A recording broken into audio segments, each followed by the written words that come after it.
أعوذ بالله من شرور أنفسنا ومن سيئات أعمالنا من يهده الله فلا مضل له ومن يضلل فلا هادي له وأشهد أن لا إله إلا الله وحده لا شريك له وأشهد أن محمدا عبده ورسوله يا أيها الذين آمنوا اتقوا الله حق تقاته ولا تموتن إلا وأنتم مسلمون يا أيها الناس اتقوا ربكم الذي خلقكم من نفس واحدة وخلق منها زوجها وبث منهما رجالا كثيرا ونساء واتقوا الله الذي تساءلون به والأرحام إن الله كان عليكم رقيبا يا أيها الذين آمنوا اتقوا الله وقولوا قولا سديدا يصلح لكم أعمالكم ويغفر لكم ذنوبكم ومن يطع الله ورسوله فقد فاز فوزا عظيما اللهم صل على محمد وعلى آل محمد كما صليت على إبراهيم وعلى آل إبراهيم إنك حميد مجيد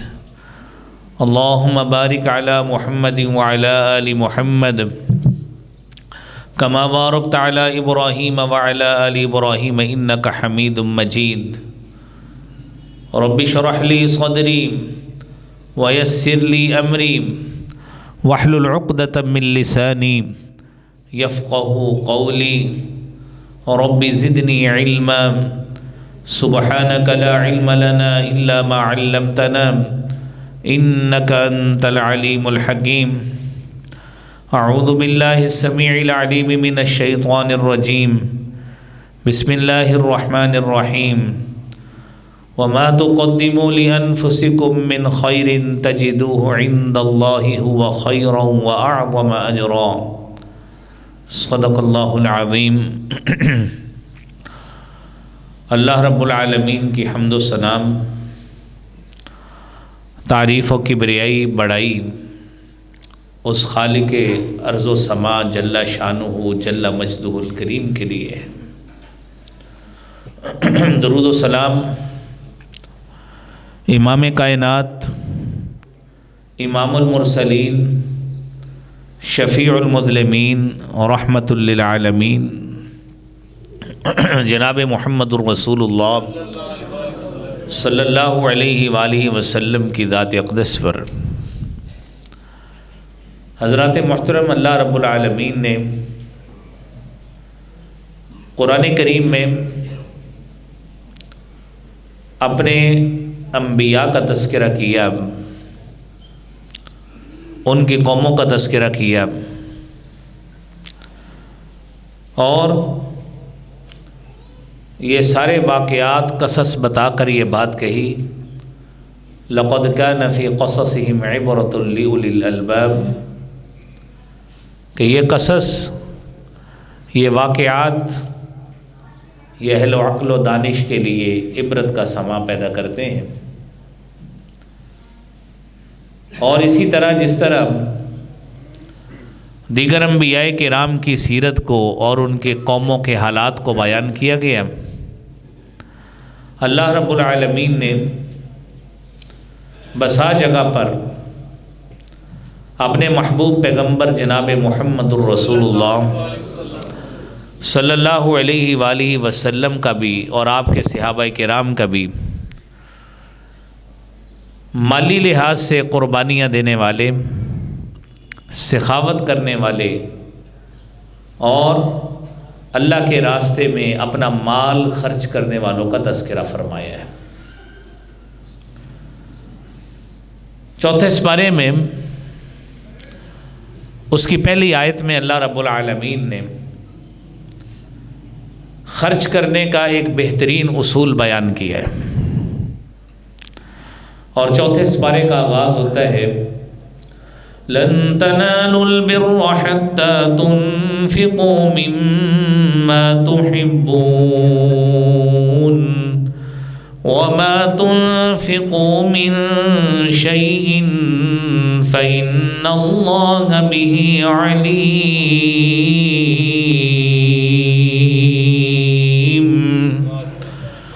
حضرات دیکھیے، دنیا میں انسان اللہ کا تقرب حاصل کرنے کے لیے، اللہ رب العالمین کے مقرب بندوں میں شمار ہونے کے لیے ہر مومن کی خواہش ہے، ہر مسلمان کی خواہش ہے کہ میں دین اسلام کی آبیاری کے لیے اور دین اسلام کی سربلندی کے لیے اور دین اسلام کے درخت کو تناور اور پھلدار بنانے کے لیے، اس کی تبلیغ کے لیے، اس کے مشن اور منہج کی تکمیل کے لیے میری جسمانی کوششیں لگتی ہیں وہ بھی لگے، میرا مال لگتا ہے وہ بھی لگے۔ اور یہ دنیا میں جو آپ کو مساجد اور مدارس نظر آتے ہیں،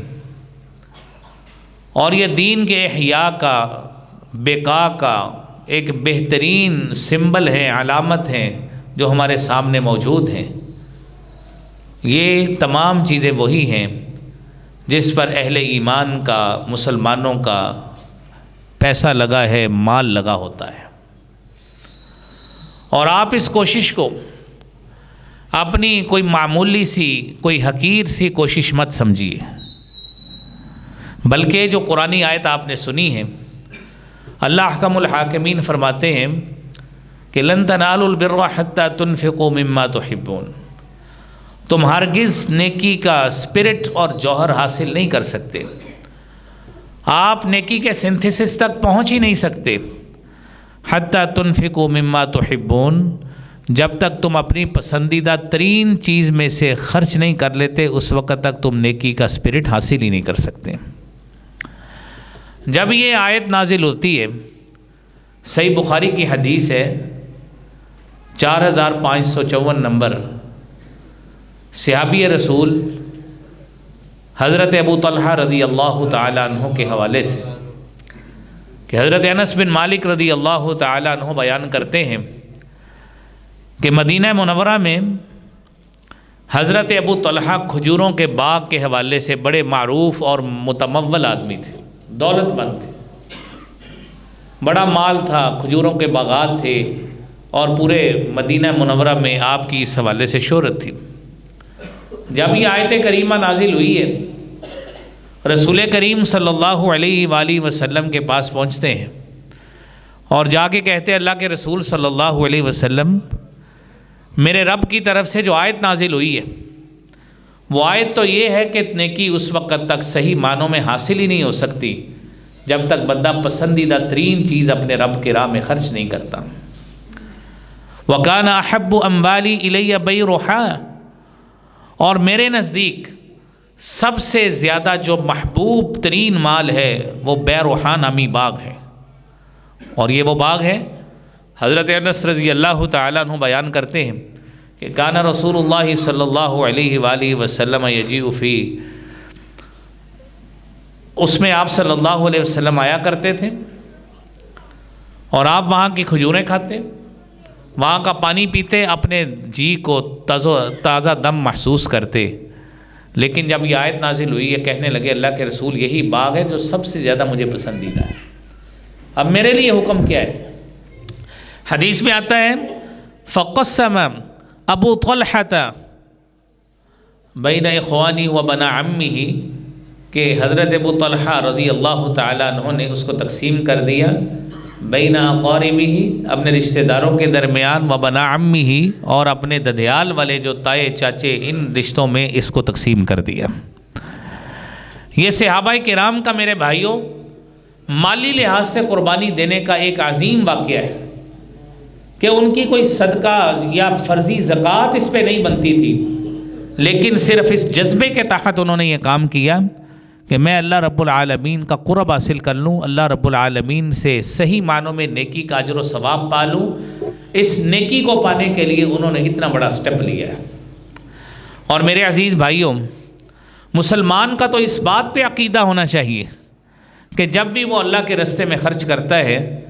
خالق کائنات قرآن کریم میں فرماتے ہیں مثل الذين ينفقون أموالهم في سبيل الله كمثل حبة أنبتت سبع سنابل في كل سنبلة 100 حبة والله يضاعف لمن يشاء والله واسع علیم۔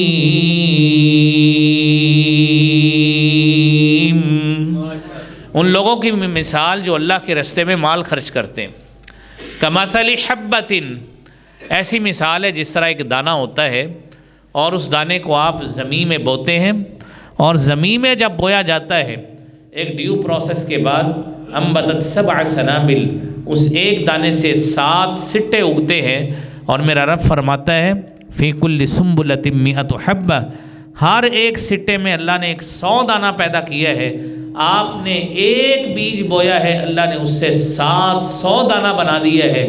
اسی طرح تم ایک نیکی کرو گے، اللہ کریم کم از کم تمہیں اس کی 700 نیکی آگاہ فرماتا ہے۔ یہ نیکی ملتی ہے اللہ کے راستے میں خرچ کرنے سے۔ اور میرے عزیز بھائیوں، سیدنا ابو ہریرہ رضی اللہ تعالیٰ عنہ بیان کرتے ہیں، صحیح بخاری کی 1442 نمبر حدیث ہے، اور صحیح مسلم کی 1010 نمبر حدیث ہے۔ رسالت مآب صلی اللہ علیہ وآلہ وسلم بیان کرتے ہیں کہ جہاں پہ ایک طرف آپ کو 700 گنا نیکیاں ملتی ہیں، وہیں پہ آپ کا خرچ کیا ہوا مال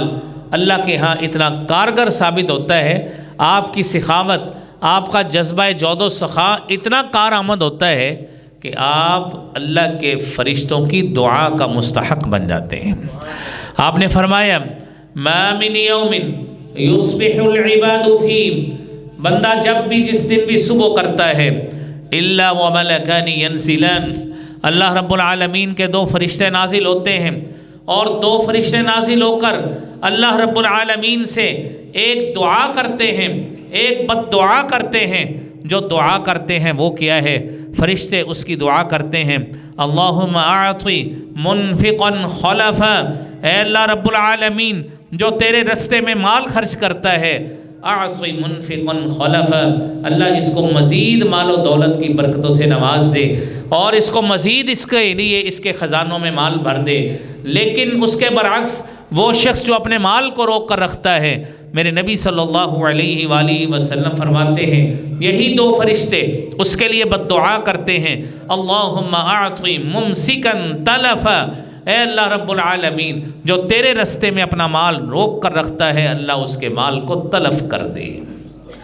میرے عزیز بھائیوں، فرشتوں کی ان دعاؤں کو لینے کے لیے، فرشتوں کے لیے اپنے نام ان کی زبان پہ چڑھانے کے لیے ایک مسلمان کے لیے بات لازم ہے کہ وہ اپنے مال کو فقراء کے درمیان، مساکین کے درمیان، ناداروں کے درمیان اپنے مال کو خرچ کیا کرے۔ اور یہ مال کس کس طرح آپ کے لیے فائدہ مند ثابت ہو سکتا ہے؟ قرآن کریم میں سورہ توبہ میں اللہ رب العالمین فرماتے ہیں خذ من اموالہم صدقۃ تطہرہم وتزکیہم بہا وصل علیہم ان صلاتک سکن لہم واللہ سمیع علیم۔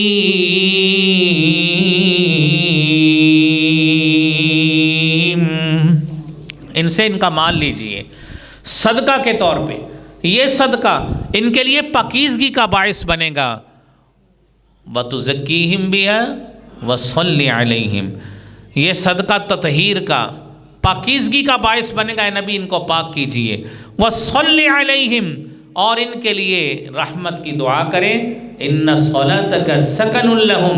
آپ کا دعا کرنا ان کے لیے باعث تسکین بنتا ہے۔ میرے عزیز بھائیوں، آج ایک شخص ایک سنگل 1 روپیہ بھی دیتا ہے، ایک چھوٹی سی چیز بھی اللہ کے راستے میں دیتا ہے، جس ادارے میں دیتا ہے، جس مسجد میں دیتا ہے، جس یتیم کو دیتا ہے، جس فقیر کو دیتا ہے، جس مسکین کو دیتا ہے، اس سے دعائیں سمیٹتا ہے۔ اور یہ وہی طریقہ ہے جو اس آیت میں بیان کیا گیا ہے کہ آپ اللہ کے راستے میں خرچ کر کے ان کے لیے تطہیر اور پاکیزگی کا باعث بنے۔ میرے عزیز بھائیوں، صحابہ کرام نے اس پر کس طرح عمل کیا تھا؟ سیدنا ابو بکر صدیق رضی اللہ تعالی عنہ جب نبی کریم صلی اللہ علیہ وآلہ وسلم کے اوپر ایمان لائے، آپ کے ہاں حلقہ بگوش اسلام ہوئے، تو آپ نے سب سے پہلے بغیر کسی ڈیمانڈ کے نبی کریم صلی اللہ علیہ وآلہ وسلم نے آپ سے کوئی مطالبہ نہیں کیا، کسی قسم کی کوئی ڈیمانڈ نہیں کی۔ آپ نے ابو بکر صدیق رضی اللہ تعالیٰ عنہ نے 40,000 درہم لا کر رسالت مآب صلی اللہ علیہ وآلہ وسلم کی خدمت اقدس میں پیش کر دیے، یہ کہتے ہوئے کہ اپنے اس دین کے لیے، اپنے اس منہج کے لیے، اپنے اس مشن کے لیے جس کی تبلیغ کرنے کے لیے آپ نکلے ہیں، اس میں یہ میری بھی قربانی کو، مالی قربانی کو قبول کر لیجئے۔ نبی کریم صلی اللہ علیہ وآلہ وسلم نے آپ کے ان 40,000 درہم کو واقعتاً پھر اپنے مشن میں صرف بھی کیا۔ اور ظاہری بات ہے یہ وہ مشن نبوت ہے جو آج یہ مساجد بھی چلاتی ہیں، جو مدارس بھی چلاتے ہیں، اور یہ جو دوسرے دیگر خیراتی چیزیں چلتی ہیں، یہ اسی مشن نبوت کو مد نظر رکھتے ہوئے دین کی آبیاری کو چلانے کے لیے، دین کی رونق کو بحال رکھنے کے لیے یہ مساجد اور مدارس میرے عزیز بھائیوں، یہ اسی لیے یہ آپ ہی کے صدقات و خیرات سے چلا کرتے ہیں۔ نبی اکرم صلی اللہ علیہ وآلہ وسلم نے یہی پیسہ، یہی روپیہ اور یہی جتنا بھی آپ نے ان سے فنڈ لیا ہے کسی بھی صورت میں، جب آپ مدینہ منورہ میں پہنچے ہیں، آپ علیہ الصلاۃ والسلام نے صحابہ کرام کے سامنے اپنی ایک حاجت رکھی کہ مدینہ منورہ میں ہم آئے ہیں، مدینہ منورہ میں آ کر اس شہر کے اندر ہمیں ایک مسجد کی تعمیر کی ضرورت ہے، اور مسجد کی تعمیر کے لیے آپ کے ہی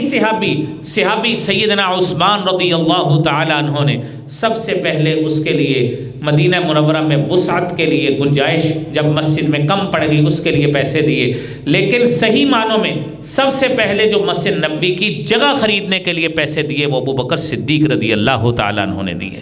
ابو بکر صدیق کی یہ دوسری بڑی قربانی تھی اسلام کے بعد، جو ابو بکر صدیق نے اہل اسلام کے لیے قربانی دی۔ تھوڑا سا وقت گزرا، نبی کریم صلی اللہ علیہ وآلہ وسلم نے جب تنگی داماں کی شکایت کی کہ یہ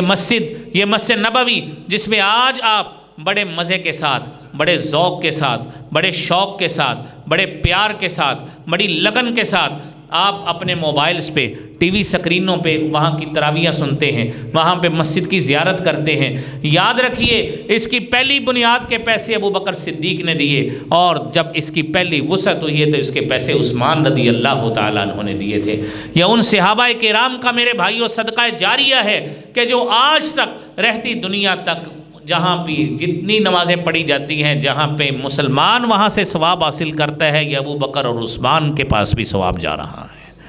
میرے عزیز بھائیوں، یہ صحابہ کرام کی سخاوت کا مظہر تھا۔ اور پھر اس کے ساتھ ساتھ آپ اس بات کو بھی مد نظر رکھیے کہ ابو بکر صدیق رضی اللہ تعالی عنہ نے اس کے بعد جب جنگ تبوک ہوئی ہے، 9 ہجری کی بات ہے کہ ابو بکر صدیق رضی اللہ تعالیٰ عنہ، عمر فاروق رضی اللہ تعالیٰ عنہ جیش الاسرہ کے حوالے سے جب لشکر تیار کیا، 30,000 کا لشکر نبی کریم صلی اللہ علیہ وآلہ وسلم نے تیار کیا تو آپ نے اپنے صحابہ کرام سے کہا کہ لائیے،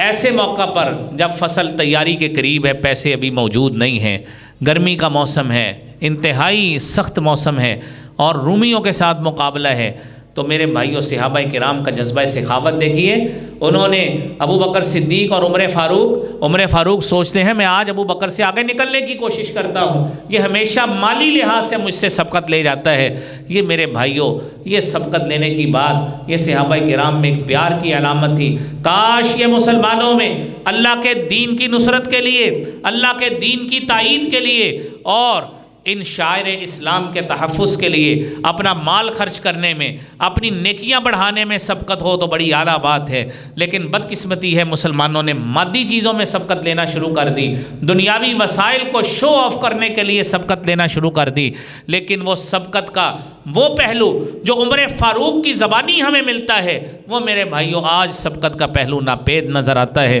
کہ میں آج ابو بکر صدیق سے آگے نکلتا ہوں، جہاد فنڈ میں فنڈ جمع کرا رہے ہیں، اب عمر کیا لائے ہو؟ میں گھر کا آدھا سامان سمیٹ کے لایا ہوں۔ ابو بکر تم کیا لائے ہو؟ نبی کریم صلی اللہ علیہ وآلہ وسلم پوچھتے ہیں کہ میں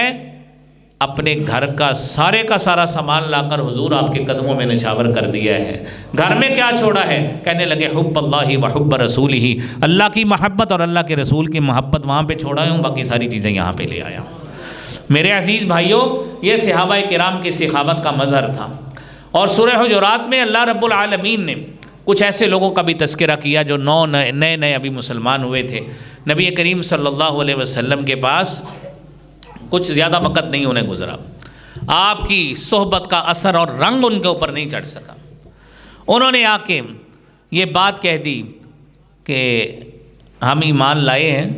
تو اللہ کے رسول صلی اللہ علیہ وسلم آپ نے ہماری بڑی تھوڑی مالی خدمت کی۔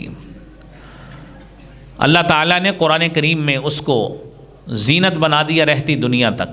آپ آیات قرآنیہ سنیے۔ قالت الاعراب آمنا قل لم تؤمنوا ولكن قولوا اسلمنا ولما يدخل الايمان في قلوبكم وَإِن تُطِيعُوا اللَّهَ وَرَسُولَهُ لَا يَلِتْكُم مِّنْ أَعْمَالِكُمْ شَيْئًا إِنَّ اللَّهَ غَفُورٌ رَّحِيمٌ۔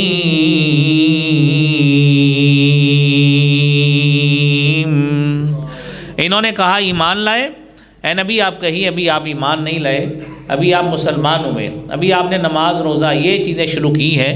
ایمان میں جو اصل محبت ہوتی ہے، جس میں چیزیں ناپی اور تولی نہیں جاتی، محبت ایمان کی حلاوت اس وقت نصیب ہوتی ہے۔ وہ اگلی آیت میں اللہ بیان کرتے ہیں کہ وہ اصل مومن کون ہیں۔ انما المؤمنون الذين آمنوا بالله ورسوله ثم لم يرتابوا وجاهدوا بأموالهم وأنفسهم في سبيل الله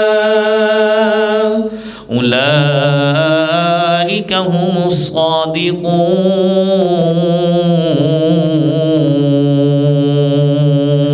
الصادقون۔ مومن وہ لوگ ہیں، مومن وہ کون ہیں؟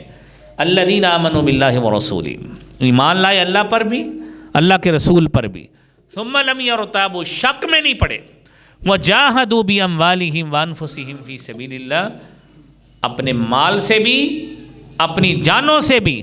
اللہ کے راستے میں جہاد کیا۔ یہ لوگ ہیں جو حقیقی معنوں میں اپنے ایمان کے دعوے میں سچے، یہ لوگ ہیں۔ اور میرے عزیز بھائیوں، اس حوالے سے صحابہ کرام کے ان واقعات کو دیکھیے کہ جنہوں نے مالی قربانیاں بھی دی، جانی قربانیاں بھی دی۔ ابو بکر صدیق کی آپ نے بات سنی، عمر فاروق کی بات سنی، عثمان غنی کی بات کو سنیے۔ مدینہ منورہ میں جب پینے کے لیے کسی کے پاس وسائل نہیں تھے، جو کنواں تھا وہ بھی یہودیوں کی ملکیت تھا، اللہ کے رسول صلی اللہ علیہ وسلم کہتے ہیں میرے صحابہ میں سے جو شخص اس کنویں کو لے کر اہل مدینہ کے لیے فروخت کر دے گا، میں محمد اس کو جنت کی ضمانت دیتا ہوں۔ حضرت عثمان رضی اللہ تعالیٰ عنہ نے 2 حصوں میں خرید کر، وہ بھی یہودی کی جو اس نے ذہنی طور پہ سازش بنائی تھی، اس بنا پر آپ نے 2 حصوں میں اس کو خرید کر آپ نے وہ مسلمانوں کے لیے وقف کیا۔ مدینہ منورہ میں مسجد نبوی کی توسیع کے لیے پیسے دیے، اور یہی عثمان ہے جس نے سارے مدینہ کے لیے پانی پلانے کا اہتمام کیا، اور مسجد نبوی کی گنجائش کو بڑھانے کے لیے جگہ خرید کر دی۔ اور یہی عثمان ہے جب یہی جیش العسرہ آنے لگی، یہی غزوہ تبوک کا واقعہ ہے، اللہ کے رسول صلی اللہ علیہ وآلہ وسلم نے جب اپنا فنڈ مانگا جہاد کے لیے، تو عثمان رضی اللہ تعالیٰ عنہ نے کہا اللہ کے رسول 100 اونٹ میری طرف سے سامان کے لدائے اپنے راہ میں قبول کیجیے۔ آپ نے کہا عثمان فی الجنہ، عثمان تجھے میری زبان نبوت سے جنت کی بشارت ہے۔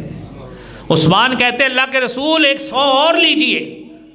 پھر جنت کی بشارت، 100 اور لیجئے۔ میرے عزیز بھائیوں، یہ کرتے کرتے 900 اونٹ حضرت عثمان رضی اللہ تعالیٰ عنہ نے اس جہاد کے لیے دیے۔ آج اپنے اونٹ کی قیمت کیلکولیٹ کریں، کم از کم 3 لاکھ روپیہ بنتی ہے، ایک ایوریج سا اونٹ 3 لاکھ روپے میں ملتا ہے۔ 900 اونٹ آپ دیکھیں کتنے روپے کے بنتے ہیں، 900 اونٹ سامان کے ساتھ دیے، اور پھر اس کے ساتھ ساتھ 70 گھوڑے دیے جو میدان جنگ میں لڑنے کے لیے تھے،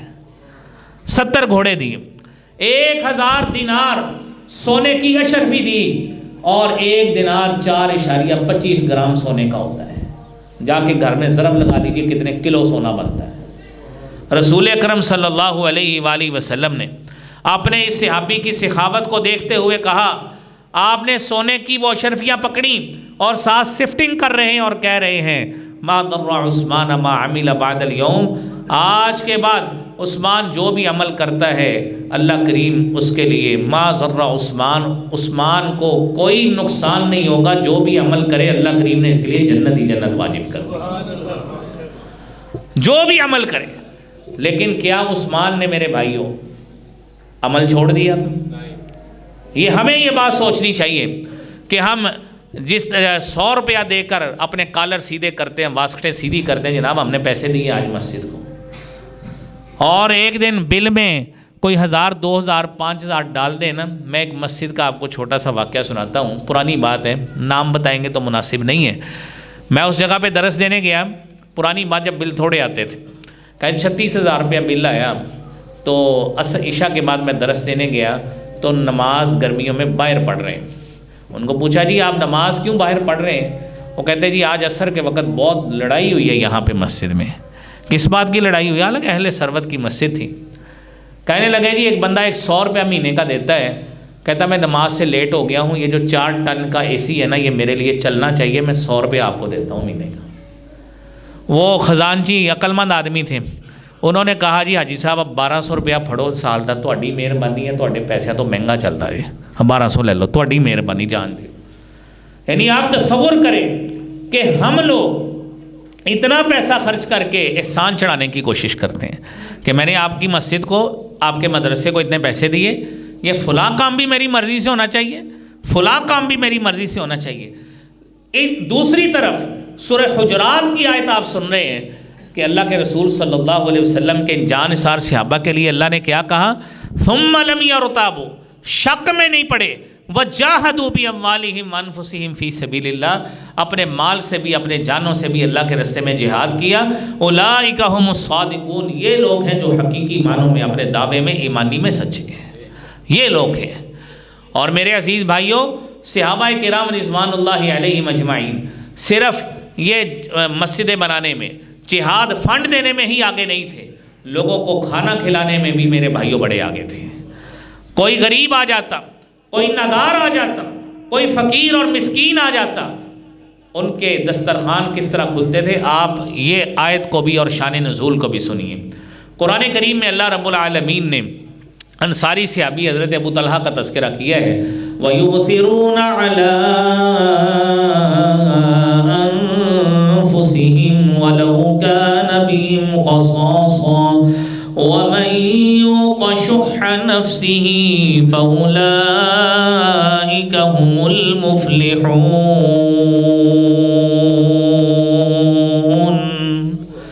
یہ لوگ ایسے لوگ ہیں، یؤثرون علی انفسہم، اپنے اوپر ترجیح لوگوں کو دیتے ہیں، ولو کان بہم خصاصہ، خود فاقہ کشی کا ہی سامنا کرنا پڑے، لیکن جذبہ سخاوت اتنا ہے، جود و سخا کا جذبہ اتنا ہے، اپنے دسترخوان سے آپ نہیں کھائیں گے، اپنے ساتھیوں کو کھلا دیں گے۔ نبی کریم صلی اللہ علیہ وآلہ وسلم اپنے صحابہ میں موجود مسجد نبوی میں ایک ساتھی آتا ہے، اس نے آ کے اپنی ضرورت بیان کی کہ اللہ کے رسول صلی اللہ علیہ وسلم مجھے کھانا کھانا ہے۔ ابو بکر آپ کے پاس کھانے کی گنجائش ہے؟ نہیں جی۔ عمر آپ کے پاس ہے؟ نہیں جی۔ صحابی ابو طلحہ کہتے ہیں اللہ کے رسول صلی اللہ علیہ وسلم میرے پاس بھیجیے، میں اس کو کھانا کھلاتا ہوں۔ میرے بھائیوں، بخاری مسلم کی حدیث ہے، اس آیت کے زیر اثر جو سورہ حشر کی آیت ہے جو ابھی آپ نے سنی ہے، جا کے اپنی بیوی کو پوچھتے ہیں کہ گھر میں کھانے کے لیے کیا ہے؟ کہنے لگی بچوں کا کھانا ہے تو وہی ہے، اس کے علاوہ کچھ نہیں ہے۔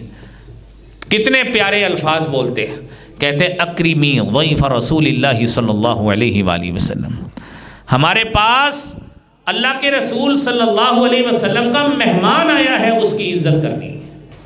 اس کی تکریم کرنی ہے۔ یہ صحابہ کرام کا جذبہ سخاوت دیکھیے میرے بھائی، وہ ایک بندے کا کھانا جو بچوں کا کھانا تھا ایک بندے کو کافی تھا، انہوں نے لا کے اپنا دیوا لائٹ چراغ بند کیا اور کھانا ساتھ رکھ دیا اور خود ویسے ہی منہ ہلاتے رہے تاکہ میرا مہمان سیر ہو کے کھا لے، کہیں وہ جھجکتا نہ رہے کہ میرا میزبان نہیں کھا رہا، سیر ہو کے کھانا کھاتا ہے۔ صبح ابو طلحہ رضی اللہ تعالیٰ عنہ اللہ کے رسول صلی اللہ علیہ وسلم کے سامنے پیش ہوتے ہیں، آپ ان کو دیکھ کر مسکرا دیے اور ساتھ ہی آیت پڑھ رہے ہیں وَيُؤْثِرُونَ عَلَىٰ أَنفُسِهِمْ وَلَوْ كَانَ بِهِمْ خَصَاصَةٌ۔ میرے صحابی ابو طلحہ، اللہ کی طرف سے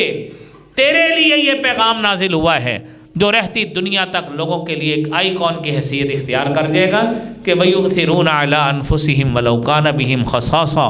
کہ یہ لوگ دوسروں کو ترجیح دیتے ہیں خود چاہے فاقہ کشی کا ہی سامنا کرنا پڑے۔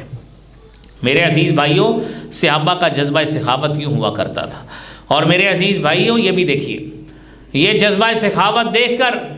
ہمیشہ اپنے دل میں ایسی طمع پیدا کیا کریں، یہ ذوق پیدا کیا کریں، یہ احساس پیدا کیا کریں کہ اللہ رب العالمین تو نے اگر میرے کسی فلاں دوست کو، میرے فلاں عزیز کو، میرے فلاں رشتہ دار کو، میرے فلاں نمازی کو، میرے فلاں جاننے والے کو اللہ تو نے اگر صاحب مال بنایا ہے تو صحابہ کرام کا اس حوالے سے جذبہ بھی دیکھیے۔ میرے نبی صلی اللہ علیہ وآلہ وسلم فرماتے ہیں، حضرت عبداللہ بن عمر رضی اللہ تعالیٰ عنہما حدیث کو بیان کرتے ہیں، آپ نے فرمایا لا حسد الا فی اثنتین، حسد دو باتوں میں جائز ہے لیکن وہ پھر حسد حسد نہیں رہتا، وہ رشک میں بدل جاتا ہے۔ فرمایا رجل آتاہ اللہ القرآن، کہ جس کو اللہ رب العالمین نے قرآن کی دولت سے نوازا ہے، دین کی دولت سے نوازا ہے، فَهُوَ يَقُومُ بِهِ آنَاءَ اللَّيْلِ وَآنَاءَ النَّهَارِ، اور وہ اس قرآن کو پڑھتے ہوئے دن رات کی گھڑیوں میں قیام کرتا ہے۔ کوئی دیکھنے والا دیکھتا ہے کہ اللہ تو نے اس کو اتنی صاحب دولت بنایا ہے، یہ اتنا صاحب علم بنایا ہے، اتنا اچھا قرآن کا علم دیا ہے، اتنی اچھی آواز دی ہے، اللہ مجھے بھی آواز دے، میری اولاد میں سے کسی کو ایسی آواز دے، اللہ وہ اس سے بھی زیادہ میں تیرے لیے رستے میں قرآن پڑھا کروں گا۔ یہ پھر میرے بھائیوں دوہرا ثواب ہوتا ہے، ایک اس کے لیے اچھی خواہش رکھنے کا کہ آپ نے حسد نہیں اس سے کیا، اس کے لیے برکت کی دعا کی ہے، اور دوسرا اپنے لیے جو عمل کریں گے اللہ کریم انشاءاللہ اس کا بھی ثواب عطا فرمائیں گے۔ اور دوسرا وہ شخص رجل آتاہ اللہ المال، کہ جس کو اللہ رب العالمین نے مال دی ہے، فَهُوَ يُنْفِقُ مِنْهُ آنَاءَ اللَّيْلِ وَآنَاءَ النَّهَارِ، وہ اس سے دن اور رات کی گھڑیوں میں خرچ کرتا ہے۔ تو میرے بھائیوں، جو شخص ایسے صاحب مال کو دیکھ کر کہ یہ ہر مرتبہ جس طرح ابو بکر اور عمر کا معاملہ ہے رضی اللہ تعالیٰ عنہما، کہ اللہ یہ ابو بکر ہمیشہ مجھ سے سبقت لے جاتا ہے،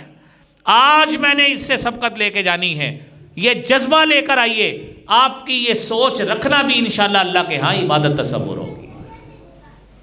اور میرے عزیزوں، اس بات کو مد نظر رکھیے کہ جب خرچ کرتے ہیں تو خرچ کرنے کا ادب بھی ہے کہ آپ چاہے خفیہ کریں اعلانیہ کریں، قرآن میں دونوں چیزیں موجود ہیں۔ ان تبدوا الصدقات فنعما هي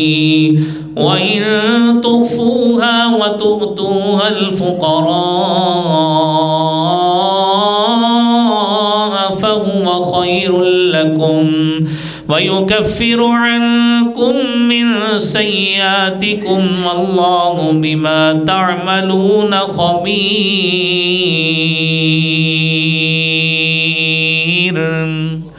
اگر آپ صدقات کو ظاہر کر کے لوگوں کے سامنے دیں، جذبہ یہ ہو، نیت یہ ہو، یہ یاد رکھیے نیت کا آپ کے دل کا تعلق یا آپ کو پتہ ہے یا آپ کے رب کو پتہ ہے۔ نیت یہ ہو کہ میں زیادہ نوٹ کر کے لوگوں کے سامنے دوں، ساری عوام دیکھے کہ یار اتنے پیسے دیے ہم نے بھی دے دیں، یہ بہت اچھی نیت ہوگی۔ لیکن اندر سے یہ نا تھوڑا سا پلٹا لگنا ہے کہ میں ذرا نوٹ ذرا کھلار کے دوں، دنیا کو پتہ لگے اس کے بعد اتنے پیسے ہیں، سارے کا سارا عقارت ہو جائے، تباہی پھر جائے گی سارے کے سارے کو۔ وہ جو دیا ہے وہ بھی گلے پڑ جائے گا، الٹا گناہ کے مستحق بنیں گے۔ اللہ کریم ایسے انجام سے محفوظ فرمائے۔ تو دونوں احکام موجود۔ میرے بھائیوں، خرچ کیا ہے تو خرچ کرنے کے بعد احسان نہیں جتلانا کہ میں نے میرے فلاں عزیز دوست فلاں کوئی رشتہ دار کسی عزیز کو پیسے دے دیے، کسی محلے دار کو دے دیے غریب نادار سمجھ کر، یا مسجد پہ لگا دیے، کسی مدرسے پہ لگا دیے۔ یا ایھا الذین آمنوا لا تبطلوا صدقاتکم بالمن والأذى كالذي ينفق ماله رئاء الناس ولا يؤمن بالله واليوم الآخر فمثله كمثل صفوان عليه تراب فأصابه وابل فتركه صلدا لا يقدرون على شيء مما كسبوا والله لا يهدي القوم الكافرين۔ اے ایمان والو، کبھی بھی اپنے صدقات کو ضائع نہ کرو، احسان جتلا کر، تکلیف دے کر، اس شخص کی طرح جو اپنا مال لوگوں کو دکھانے کے لیے خرچ کرتا ہے۔ اس کی مثال ایسی ہے کمثل صفوان علیہ تراب، اوپر آپ نے کو پتھر رکھا ہے، گرد اس کے اوپر جمی ہے، تیز بارش ہوتی ہے، فاصابہ وابل، تیز بارش ہو جس طرح وہ مٹی دھل کر پتھر صاف نکل آتا ہے، اس کے اوپر مٹی نہیں رہتی۔ جب تم نے احسان جتلانا ہے، کسی کو تکلیف دینی ہے، تو میرے عزیز بھائیوں آپ کا نامہ اعمال اس طرح صاف ہو کے رہ جانا ہے۔ سوچئے میرے بھائیوں، جو دیا ہے اس کو دے کر اللہ سے اجر کی امید رکھیں، اور خرچ کر کے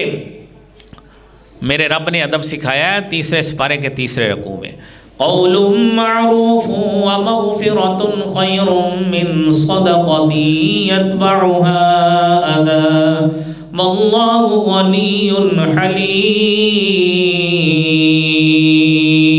حلیم۔ قول معروف، آپ کسی کے احسان جتلا کر تکلیف دیتے ہیں، اس کے جذبات سے کھیلتے ہیں کہ وقت یاد کرو جب آپ کے پاس پیسے نہیں ہوتے تھے، ہم دیتے ہوتے تھے آپ کو، اور بھئی آپ کو کس نے دیے؟ جس مالک نے آپ کو دیے تھے وہ آپ کا مال پہ اتنا حق نہیں تھا، وہ رب کے دیے تھے، آپ نے اس میں سے دیے۔ میرا رب کہتا ہے اچھی بات کہہ دیں، کسی کے لیے بخشش طلب کر لیں، یہ اس صدقے سے بہتر ہے بعد میں جس کے پیچھے جا کے آپ نے احسان جتلانا ہے۔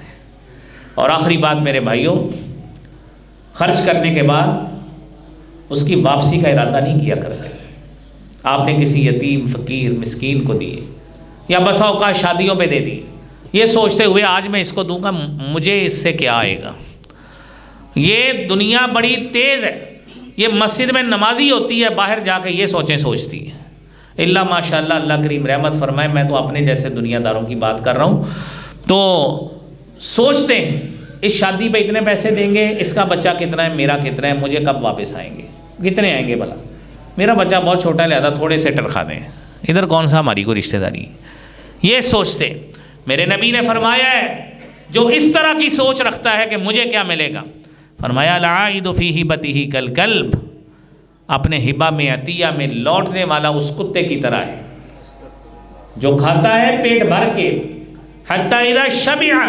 سیر ہو جاتا ہے، قے کر دیتا ہے، ثم یرجع الی قیہ، پھر اپنی قے کی طرف لوٹتا ہے، اسی کو چاٹتا ہے۔ اس کی مثال اس گندی مثال کی طرح ہے۔ اللہ کریم ہمیں میرے بھائیوں اس نتیجے سے محفوظ فرمائے۔ وآخر دعوانا الحمدللہ رب العالمین۔